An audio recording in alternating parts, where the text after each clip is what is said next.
ایک عام آدمی اور صاحب نظر میں یہ فرق ہوتا ہے کہ عام آدمی کا خدا اس کے شعور کی ڈومین سے باہر ہوتا ہے، جبکہ صاحب نظر کا خدا ہر وقت اس کے شعور پر جلوہ گر رہتا ہے، لہذا وہ چھوٹی چھوٹی چیزوں میں خدا کی موجودگی کے احساس کو لیے ہوتا ہے، اور عام آدمی اسے آسمانوں سے اوپر سمجھتا ہے اور اس کے لیے مخصوص اوقات نکالتا ہے، مخصوص مقامات۔ حرم کی سرزمین پہ جاؤں گا تو بخشا جاؤں گا، مسجد میں جاؤں گا تو بخشا جاؤں گا، عبادت ہوگی تو وہاں ہوگی، یہاں نہیں ہوگی، فلاں سے دعا کرواؤں گا تو قبول ہو جائے گی، خود کروں گا تو شاید ادھر نہ پہنچے۔ لیکن صاحب نظر جو ہوتا ہے اس کا خدا وہ جہاں ہے وہ اس کے ساتھ ہے، بھی اسی طرح ہی، لیکن عام آدمی کے احساسات میچ نہیں کرتے، اور اس کے جو احساسات ہیں وہ توحید کے ساتھ اتنے جڑے ہوئے اور ملے ہوئے ہوتے ہیں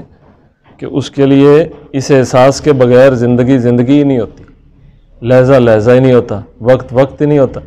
اس لیے جب ان سے تعریف پوچھتے ہیں تو وہ یہ کہتے ہیں کہ وقت وہ ہے جو اس کے ساتھ،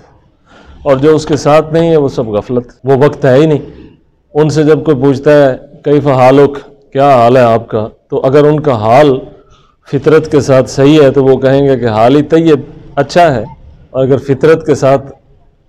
مناسبت کم ہے تو وہ کہیں گے کہ بے حال ہوں، کوئی حال نہیں۔ یہی چیز ایک عام آدمی ان سے سیکھ سکتا ہے، اور اسی کو سکھانے کے لیے خانقاہیں بنائی گئی تھیں اور بنائی جاتی ہیں اور بنائی جاتی رہیں گی سچے لوگوں کے ہاں،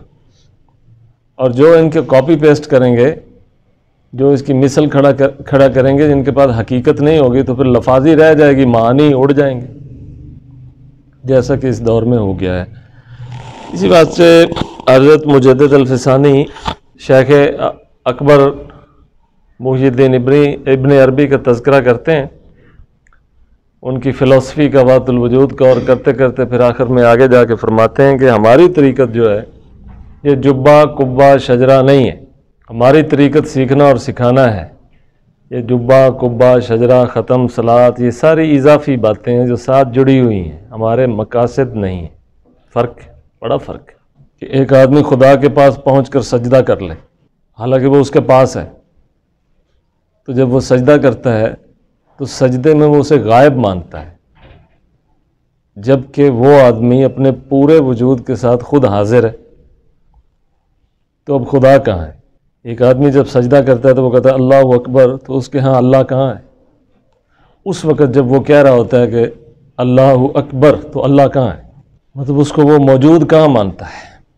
لیکن درویش جب سجدہ کرتا ہے اللہ اکبر،